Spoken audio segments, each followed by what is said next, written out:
अब हम आपको देश के एक ऐसे संवेदनशील और बड़े कानून के बारे में बताएंगे जिसको लेकर देश की सियासत हमेशा गर्म रहती है। नाम है यूसीसी यानी यूनिफॉर्म सिविल कोड। असम में तीसरी बार ऐतिहासिक जीत दर्ज करने के बाद मुख्यमंत्री हेमंत बिस्वा शर्मा की सरकार ने अपने चुनावी वादों को पूरा करने की दिशा में पहला और सबसे बड़ा कदम उठाया है। असम विधानसभा में यूसीसी बिल पेश कर दिया गया। सरल भाषा में अगर हम समझे तो आखिर यूसीसी बिल है क्या, असम में इसको लेकर घमासान क्यों है और इतिहास के पन्नों में इसकी जड़ें कहां तक छुपी हुई है।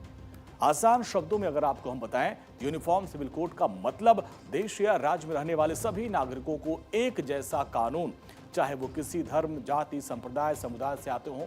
वर्तमान में भारत में शादी, तलाक, जमीन जायदाद और वसीयत, बच्चा गोद लेने जैसे मामलों के लिए अलग अलग धर्मों के पर्सनल लॉ हैं, जैसे Muslim personal law, Hindu marriage act. UCC आने के बाद धर्म पर आधारित ये सभी जो अलग अलग कानून हैं वो खत्म हो जाएंगे और हर नागरिक पर सिर्फ एक ही कानून काम करेगा। असम सरकार के मुताबिक इस कानून का दायरा मुख्य रूप से 4 से 5 बड़ी चीजों पर केंद्रित है। असम यूसीसी बिल की जो 5 बड़ी बातें हैं वो आपको बताते हैं, जिसमें शादी की उम्र, सभी धर्मों के लिए शादी की एक न्यूनतम और समान उम्र तय की जाएगी। बहुविवाह पर रोक लगाई जाएगी। एक से अधिक शादी करने पर पूरी तरीके से रोक लग जाएगी। महिलाओं को हक दिया जाएगा। उनकी संपत्ति, विरासत में महिलाओं को पुरुषों के बराबर अधिकार दिया जाएगा और अनिवार्य रजिस्ट्रेशन किया जाएगा। शादी हो या फिर तलाक, उसका सरकारी रजिस्ट्रेशन करवाना जरूरी हो जाएगा। इसके अलावा आजकल जो लिव इन रिलेशनशिप चल रहा है उसको लेकर भी इसमें सख्त कानून है। लिव इन में रहने वाले जोड़ों को भी अब रजिस्ट्रेशन करवाना होगा।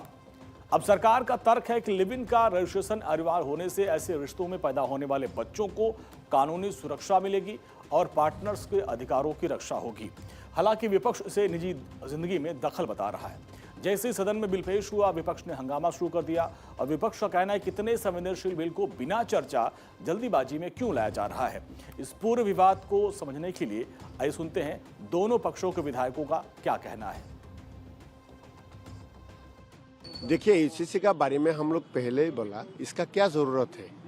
अगर इसमें विधानसभा में लेके आया, इसका पहले तो असम का जनता का साथ बात करना चाहिए था।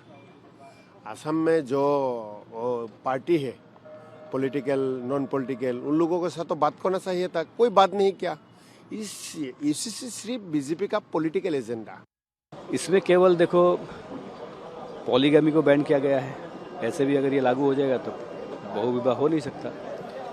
अब देखो, पहले मैरिज का तो कुछ मतलब ही नहीं था, तो एक सही समय होने पर जब शादी होगी तो रजिस्ट्रेशन अनिवार्य है सबके लिए, ठीक है। अब जब रजिस्ट्रेशन होगा शादी का, तो जब आप उसमें डिवोर्स करोगे, विवाह विच्छेद होगा, तब भी कोई कानूनी प्रक्रिया से ही होगा। तो ये तो सबके लिए अच्छा है, महिला के लिए अच्छा है। इसमें कोई किसी तरह का कोई धर्म का ना तो कोई यहाँ पे दूर दूर तक कोई संपर्क है। ये तो केवल एक समान नागरिक संहिता कानून है कि एक देश के अंदर जो भी नागरिक है उनके ऊपर समान रूप से लागू हो। असम सरकार इस कानून की जमीन पिछले 2 साल से तैयार कर रही थी। इसको अब सिलसिलेवार तरीके से आपको समझाते हैं। असम में यूसीसी का जो टाइमलाइन है उसको आप समझिए। फरवरी 2024 में, अब आप देखिए, ब्रिटिश काल का 1935 का मुस्लिम विवाह तलाक एक्ट खत्म कर दिया गया। अगस्त 2024 की बात करें तो काजियों की जगह शादी का सरकारी रजिस्ट्रेशन अनिवार्य किया गया। साल 2025 में बहुविवाह पर रोक के लिए विधानसभा में बिल पास किया गया। 13 मई 2026 को कैबिनेट की पहली बैठक के दौरान ही यूसीसी बिल के फाइनल ड्राफ्ट को मंजूरी मिली। 25 मई 2026 मंत्री अतुल बोरा ने विधानसभा में बिल को पेश कर दिया है। 27 मई 2026 ऐतिहासिक यूसीसी बिल सदन में खुली चर्चा और उस पर बहस हुई। क्या आप जानते हैं कि समान नागरिक संहिता की बहस आज की नहीं है, बल्कि 191 साल पुरानी है। आइए इतिहास के बारे में भी आपको बताते हैं। यूसीसी का ऐतिहासिक सफरनामा क्या है, समझिए। साल 1835 ब्रिटिश सरकार ने भी समान कानून की वकालत की। धार्मिक मानकर पर्सनल लॉ को अलग छोड़ दिया। साल 1941 में BN राव समिति का गठन किया गया। हिंदुओं के लिए समान नागरिक संहिता की सिफारिश की गई। साल 1948 में संविधान सभा में पहली बार पेश हुआ हिंदू कोड बिल। महिलाओं को कुप्रथा से मुक्ति दिलाना इसका मकसद था। गोवा का सच, आजादी से पहले पुर्तगाली शासन के समय से ही यूसीसी लागू है।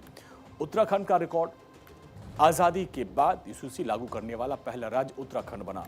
गुजरात के बाद अब असम भी इसी लीग में है, यानी तीसरा राज्य बन जाएगा। असम में यूसीसी का आना सिर्फ एक चुनावी वादों को पूरा करना नहीं है, बल्कि असम की राजनीति, सामाजिक ताने बाने को हमेशा के लिए बदलने वाला एक बड़ा कदम है। सरकार इसे महिला सशक्तिकरण और आधुनिक समाज की जरूरत बता रही है, जबकि विपक्ष इसे ध्रुवीकरण और जल्दीबाजी में किया गया फैसला बता रही है। अब 27 मई को विधानसभा में होने वाली चर्चा ये तय करेगी कि असम का ये नया कानून सर्वसम्मत से बढ़ता है या फिर तीखे राजनीतिक टकराव की एक नई वजह बनता है।